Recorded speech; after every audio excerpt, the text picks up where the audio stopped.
Finally, I'd like to introduce Delinda Hanley, who's the news editor and executive director of the Washington Report on Middle East Affairs, and who will give us a more complete picture of what Congress hath wrought.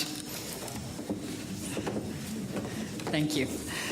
So you've heard about the high cost of Israel to our democratic political process. You'll be hearing much more about the costs Americans have paid for the Israel-U.S. relationship. I'm just going to focus on the dollars and good cents. Americans are concerned about domestic issues as our nation emerges from the 2008 financial crisis. We're worried about unemployment, rising food, fuel, affordable housing, and health care costs. We're also concerned about our aging infrastructure, crumbling roads, bridges, and decaying schools, deteriorating water systems, and electrical power grids. Despite our domestic economic fears, Americans are generous. Many of us believe we should help the poor, not just here at home where we have nearly 50 million Americans living in poverty. We also want to give food and medical assistance to help the hungry and vulnerable, especially children, survive conflicts and crises in the developing world. Most Americans would be surprised to see how little foreign aid our country actually gives as a percentage of our gross domestic product when compared with other nations. Foreign aid is only 1% of our federal budget, but in tough economic times like those we are facing today, foreign aid is sometimes considered to be low-hanging fruit, easy to cut, because it does not directly benefit Americans. And we are cutting back on aid compared to previous decades. I challenge American taxpayers to look a lot more closely at who gets $3.1 billion of U.S. foreign aid dollars every year. Do you know that more than 5% of our foreign aid is subsidizing one of the top 10 most powerful nations in the world? Israel, with a population of nearly 8 million people, about the same number of people who live in Hong Kong or New Jersey, is the largest recipient of U.S. foreign aid. And that has been the case for more than a generation. 16 years ago, my dad, Richard Curtis, wrote an article called True Lies About U.S. Aid to Israel for the Washington Report. It could have been written today. Most aid recipients, he said, are developing nations, which either make their military bases available to the U.S. or have suffered some crippling blow to their abilities to feed their people, he said. Israel, whose troubles arise solely from its unwillingness to give back land it seized in the 1967 war in return for peace with its neighbors, does not fit those criteria. Israel tries to give Americans the impression that they are in grave danger. They face annihilation. Their urgent appeals bring in significant charitable contributions, both from well-meaning evangelical Christians and American Jews. Soft-hearted Americans send U.S. tax-deductible donations to 27,000 nonprofit organizations in order to help the needy, including Jewish immigrants and Israeli soldiers. Who knew that we could get a tax write-off by sending pizzas and sodas to Israeli soldiers in tanks and at checkpoints? Birthright Israel sends 37,000 young Jewish people on free 10-day trips to Israel each year. Wealthy Americans donate $660 million a year for these trips, and the students are not permitted to travel to the West Bank, Gaza, or East Jerusalem. Does Israel really need our handouts? Let's compare Israel's economy to other countries. Israel's 2013 per capita gross domestic product was $34,900. That put it below Britain at $37,300 and France at $35,700 and just above the EU at $34,500. According to the National Power Index, Israel's army ranks 6th in the world. Israel has nuclear weapons, unlike any of its neighbors. Israel ranks 4th in technological capacity and is among the world's leaders in science.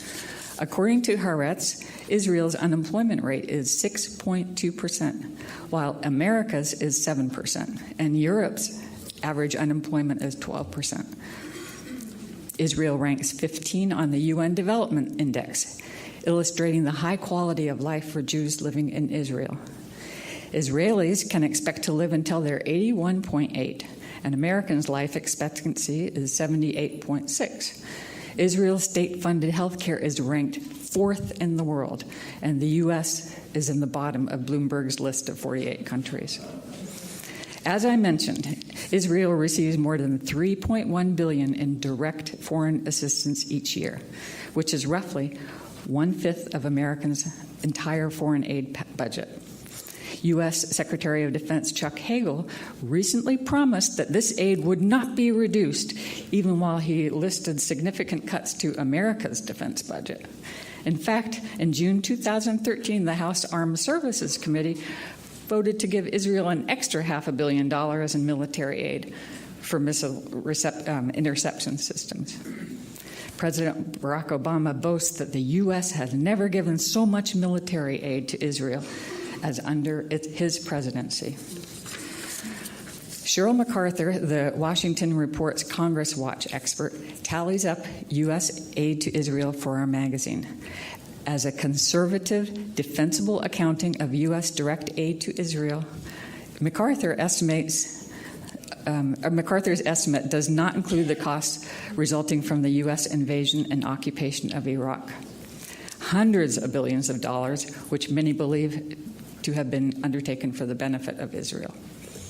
For the year 2014, Israel has received $3.4 billion from the foreign aid budget and $2 billion in federal loan guarantees. That's $9,315,068 per day, 365 days a year. If you add grants and loans, Israel has received since 1949 a grand total of $134.21 billion, excluding the $10 billion in U.S. government loan guarantees it's drawn to date. And Cheryl MacArthur's calculations are modest. A respected economist, Dr. Thomas Stauffer, estimated that Israel cost the U.S. about $1.6 trillion between 1973 and 2003 alone, more than twice the cost of the Vietnam War. And that's not all. Israel gets some unique benefits. Washington has granted Israel $19 billion in loan guarantees in recent years to make it easier to borrow overseas. Israel gets its aid money at the start of each year, unlike other nations. This means Israel can start earning interest on the money right away. And the U.S. government, which operates at a deficit, must borrow the money to pay Israel and then pay interest on the amount all year long. Israel can use 25% of U.S. aid to buy arms from Israeli companies. Congressional legislation requires us to maintain Israel's qualitative military edge. That means anytime another country in the Middle East buys U.S. arms, we have to make sure Israel gets better weapons. We regularly transfer surplus military equipment to Israel. Israel is now storing equipment worth more than $1.2 billion. Well, America also gives $1.5 billion to Egypt's 85 million people. Well, actually, most of that goes directly to Egypt's military for meeting its obligations under the 1979 Egypt-Israel Peace Treaty. Jordan's 6.5 million people get $660 million a year for keeping peace with their neighbor. Aid to Israel is a subject that rarely makes it into the mainstream media. We were stunned when Walter Pincus, who reports on intelligence, defense, and foreign policy for the Washington Post, tackled this normally unmentionable subject.